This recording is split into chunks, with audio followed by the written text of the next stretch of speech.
অষ্টমানৰ ছাত্ৰ ছাত্ৰীসকল, আজি আমি তৃতীয় পাঠৰ জৰিয়তে এনে এগৰাকী মহান ব্যক্তিৰ বিষয়ে অৱগত কৰিবলৈ ওলাইছোঁ, যিগৰাকীৰ অশেষ কষ্ট, ত্যাগ, একাগ্ৰতা, সাহস, ধৈৰ্য আৰু সেইবাবেই তেখেতে দিয়া বিজ্ঞান জগতলৈ দি যোৱা অৱদানৰ বাবে বিখ্যাত নোবেল পুৰস্কাৰ দুবাৰকৈ পাবলৈ সক্ষম হৈছিল। তেখেতেই হৈছে পাঠটোত উপস্থাপন কৰা মেডাম মেৰী কিউৰী। পাঠটো যথেষ্ট দীঘল, সেয়ে থুলমূলকৈ ক'বলৈ লৈছোঁ। কিতাপৰ পাঠটো উলিয়াই লোৱা। मेरी क्यूरी का जन्म 1867 में नवंबर को वार्सा वर्तमान पोलैंड में हुआ था। उनका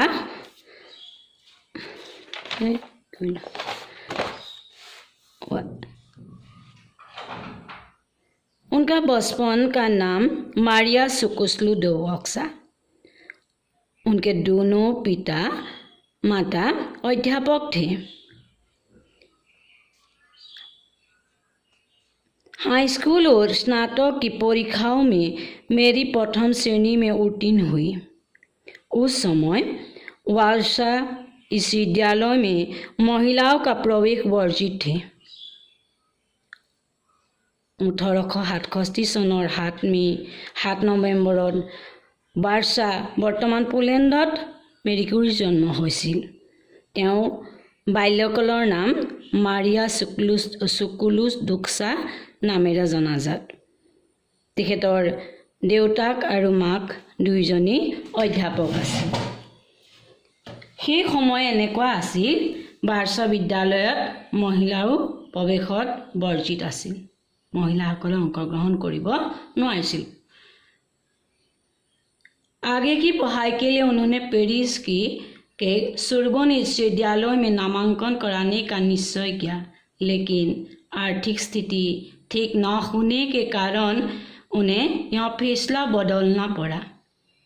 पाछলৈ তেখেতে পঢ়াৰ বাবে উচ্চ শিক্ষাৰ বাবে পেৰিছৰ সোৰবন বিশ্ববিদ্যালয়ত নামভৰ্তি কৰিব বিচাৰিছিল, কিন্তু আৰ্থিক অৱস্থা ভাল নোহোৱাৰ কাৰণে সেইটো তেখেতে সলনি কৰিলে। जब उनका बड़ी बहन बुन्ना पेरिस में रहकर डॉक्टरी की पढ़ाई करेगी, तो मेरी एक घरेलू शिक्षिका बनकर आर्थिक सहायता करेगी।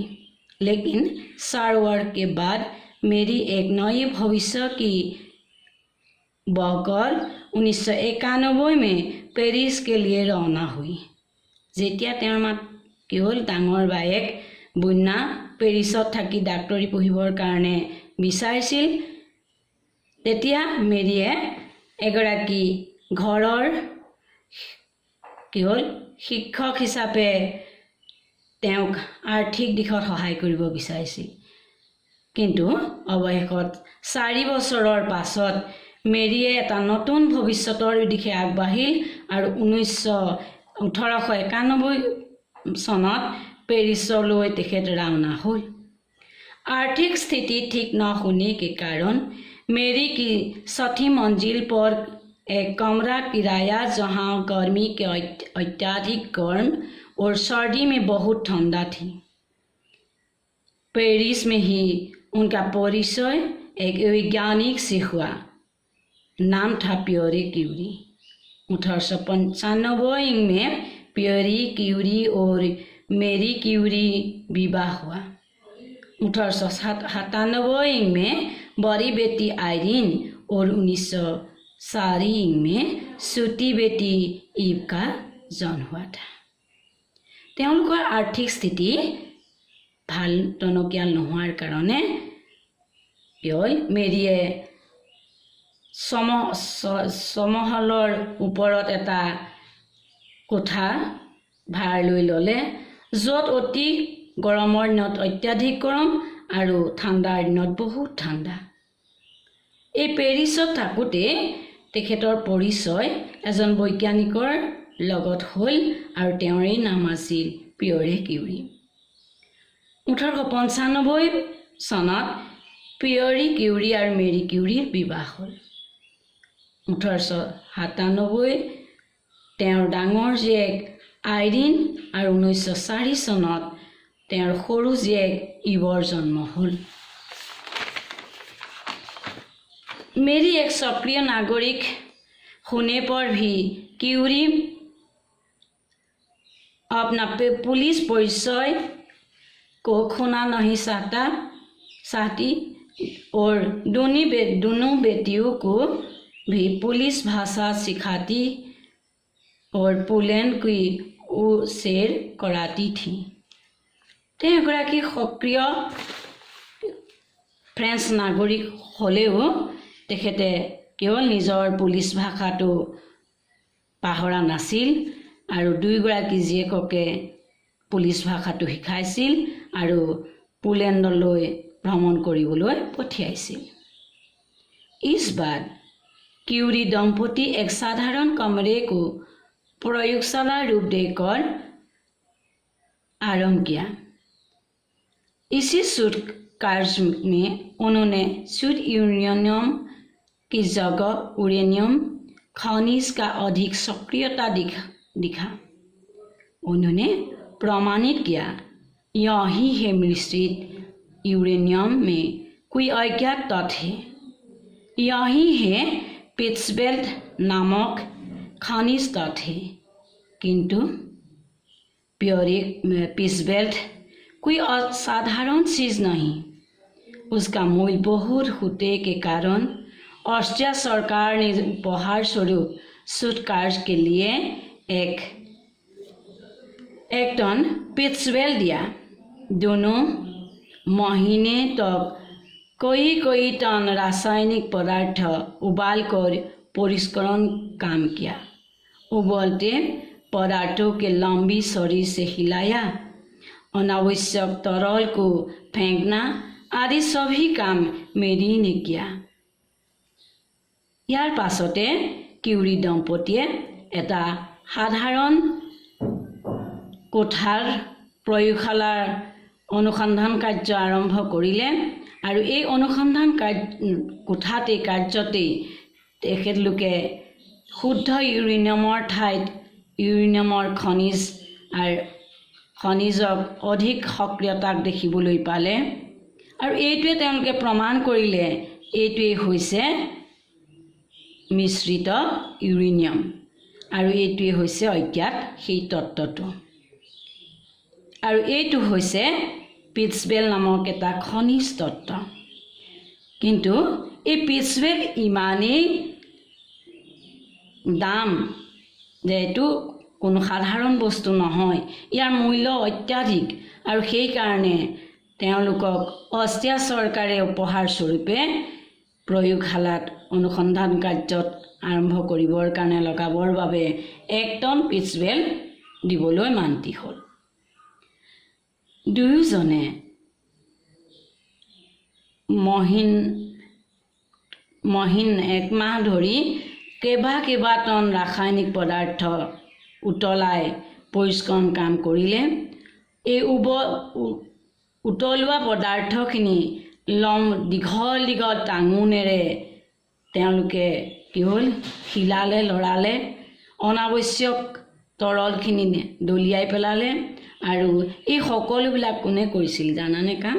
এই সকলোবিলাক কি হ'ল মেৰী কিউৰীয়ে কৰিছিল, নিজে কৰিছিল। अत्यधिक परिश्रम के कारण मेरी के शरीर में टीबी के लक्षण देखा दिया। इस तरह 3 महीने तक बिस्तर पर पड़ी रही। এই যে অত্যধিক তেওঁ পৰিশ্ৰম কৰিলে, কঠোৰ পৰিশ্ৰম কৰিলে, এইভাবে মেৰীৰ শৰীৰটোত টিবিৰ লক্ষণে দেখা দিলে আৰু এনেকৈ তেওঁ 3 মাহ ধৰি বিছনাত পৰি থাকিবলগীয়া হ'ল।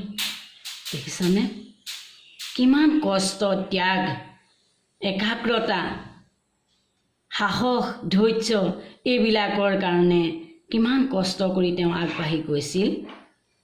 बाद में कई टनों रासायनिक पदार्थ देकर 2 वर्ष बाद कठोर परिश्रम के बाद उन्हें कुछ ग्राम पदार्थ निकाला। यही पदार्थ की अज्ञात तत्व उन्हें नई तत्व खोज किया और उनका नाम अपने देश के नाम पर उत्सर्गा कर पोलोनियम रखा। इसके बाद चिकित्सा विज्ञान और उपचार में रेडियम खोज की। यही खोज में हेनरी बेकरेल की महत्वपूर्ण भूमिका है। रेडियोधर्मी रश्मियों की विशेषता यह है कि कोई हीरा असली है या नकली इसे पता लगाया जा सकता। यार पाछते केइबाटनो रासायनिक पदार्थ 2 বছৰ ধৰি কঠোৰ পৰিশ্ৰম কৰাৰ পাছত মাত্ৰ কেইগ্ৰামমান পদাৰ্থ তেওঁলোকে তাৰ পৰা উলিয়ালে আৰু এই পদাৰ্থটোৱে হৈছে সেই লুকাই থকা অজ্ঞাত তত্ত্বটো। এই নতুন তত্ত্বটোৰ তেওঁলোকে আৱিষ্কাৰ কৰিলে আৰু ইয়াৰ নাম তেওঁলোকে নিজৰ দেশৰ নামত উৎসৰ্গা কৰি পোলোনিয়াম নাম ৰাখিলে। ইয়াৰ পাছত চিকিৎসা বিজ্ঞান আৰু সহায়ক হিচাপে ৰেডিয়াম আৱিষ্কাৰ কৰিলে, উপচাৰ হিচাপে ৰেডিয়াম আৱিষ্কাৰ কৰিলে। এই আৱিষ্কাৰত হেনৰি বেকৰেলৰ এক মহত্বপূৰ্ণ ভূমিকা আছে আৰু এই ৰেডিঅ'ধৰ্মী ৰশ্মিৰ বিশেষত্ব এইটোৱে যে ইয়াৰ পৰা কোনো হীৰা আসল নে নকল ইয়াক ধৰিব পৰা যায়। কিন্তু জানানে এই যে অনুসন্ধান কৰি আৱিষ্কাৰ কৰিছে তাৰ বাবে তেওঁলোকে বহুত কষ্টৰ সন্মুখীন হ'বলগীয়া হৈছিল আৰু তাৰ বাবে তেওঁলোকে 2বাৰকৈ নোবেল পুৰস্কাৰ পাবলৈ সক্ষম হৈছিল। মেৰী কিউৰীয়ে 2বাৰকৈ বিখ্যাত নোবেল পুৰস্কাৰ পাবলৈ সক্ষম হৈছিল। मैडम मेरी क्यूरी पहला नोबेल पुरस्कार भौतिक शास्त्र में 1903 में पति पियरे क्यूरी तथा बेकरेल के साथ संयुक्त रूप में मिला। 1903 में प्रथम बार किसी महिला को यह पुरस्कार प्राप्त हुआ। मैडम क्यूरी प्रथम नोबेल पुरस्कार भौतिक शास्त्र 1903 চনত তেওঁৰ স্বামী পিয়ৰি কিউৰী আৰু বেকৰেলৰ সহযোগত লাভ কৰিছিল আৰু 1903 চনত প্ৰথমবাৰৰ বাবে কোনো এগৰাকী প্ৰথম মহিলা পুৰস্কাৰ পাবলৈ এইগৰাকী কেৱল মাত্ৰ মেৰী কিউৰীহে প্ৰথমবাৰৰ বাবে নোবেল পুৰস্কাৰ পাবলৈ সক্ষম হৈছিল। 1911 में दूसरी बार से रसायन शास्त्र के क्षेत्र में रेडियम के शुद्धिकरण के लिए नोबेल पुरस्कार मिला। क्यूरी दंपति की चारों ओर से मान सम्मान मिला, किंतु ये ज़्यादा तक नहीं रही। एक सड़क दुर्घटना में मेरी को सुरकर पियरे मृत्यु हुआ। 1911 চনত দ্বিতীয়বাৰৰ বাবে মেৰী কিউৰীয়ে ৰসায়ন শাস্ত্ৰৰ জগতখনত ৰেডিয়াম ধৰ্ম শুদ্ধিকৰণৰ বাবে দ্বিতীয় পুৰস্কাৰ নোবেল পুৰস্কাৰ পালে। কিউৰী দম্পতীৰ এই তেওঁৰ যি চাৰিওফালে গুণ গৰিমা যশ বেছি দিন ধৰি নাথাকিল। এটা পথ দুৰ্ঘটনাত मेरीक अकलशरिया करी पियरीर मृत्यु हुल। प्रथम विश्व युद्ध के दौरान में अपनी बेटी आयरीन और मेरी दोनों मिलकर एक्सरे इकाई का गठन कर सेविका बनकर घायल सैनिकों को चिकित्सा की। उल्लेखनीय यह है कि क्यूरी दंपति को दोनों बेटियों 1935 में आयरीन ने रसायन शास्त्र के लिए और 1965 में शांति के लिए इव क्यूरी ने নোবেল पुरस्कार मिला। प्रथम विश्वयुद्धर সময়ত নিজৰ জীয়েক আইৰিন আৰু মেৰিয়ে দুয়োগৰাকী লগ হৈ এক্স-ৰে ইকাই গঠন কৰি সেৱিকা হ'ল আৰু আঘাতপ্ৰাপ্ত সৈনিকসকলক চিকিৎসা প্ৰদান কৰিলে। এইখিনিতে উল্লেখনীয় এই মেৰী কিউৰী দম্পতি মুঠতে চাৰিওজনেই দুনো বেটিও 1935 চনত আইৰিনে ৰসায়ন শাস্ত্ৰত আৰু 1965 চনত শান্তিৰ বাবে ইবে নোবেল পুৰস্কাৰ পাবলৈ সক্ষম হৈছিল। इस तरह हमने देखा कि प्रसिद्धि और ख्याति के कुछ काले पहलू भी होते हैं।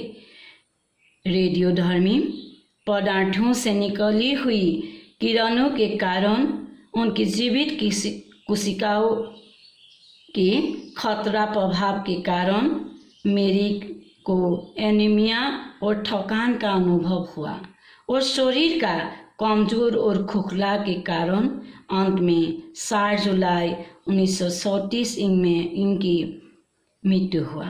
मेरी की मृत्यु हुआ। मेरी मृत्यु पर अल्बर्ट आइंस्टाइन ने कहा था, दुनिया की प्रसिद्ध हस्तियों यह एक ऐसा नाम है जो आजीवन বেদাক रहा। এনেধৰণে আমি দেখিবলৈ পাইছোঁ যে কিছুমান যশস্যা সুনাম খ্যাতিৰ কিছুমান পাবলৈ যাওঁতে কিছুমান তাৰ বেয়া দিশো আছে, বেয়া প্ৰভাৱো পৰে। তেনেদৰে মেৰী কিউৰী ৰেডিঅ'ধৰ্মী পদাৰ্থৰ দীৰ্ঘদিন ওলোৱা কিৰণবিলাকৰ সংস্পৰ্শলৈ অহাৰ কাৰণে থকাৰ কাৰণে তেওঁৰ জীৱিত কোশিকাবিলাক মৰি গৈছিল আৰু তাৰ প্ৰভাৱতে তেওঁ এনিমিয়া আৰু ক্লান্ত দুৰ্বল অনুভৱ কৰিছিল আৰু গোটেই শৰীৰটো ফোপোলা হৈ পৰিছিল। আৰু সেইকাৰণে 1934 চনৰ 4 জুলাইত অৱশেষত এইগৰাকী মহান বৈজ্ঞানিকৰ মৃত্যু হ'ল। আৰু সেয়ে মেৰী কিউৰীৰ মৃত্যুত আলবাৰ্ট আইনষ্টাইনে কৈছিল যে পৃথিৱীত বিশিষ্ট বা প্ৰসিদ্ধ ব্যক্তিসকলৰ এনেকুৱা নাম আছে, হয়তো তেওঁৱেই আছে, যি গোটেই জীৱনটো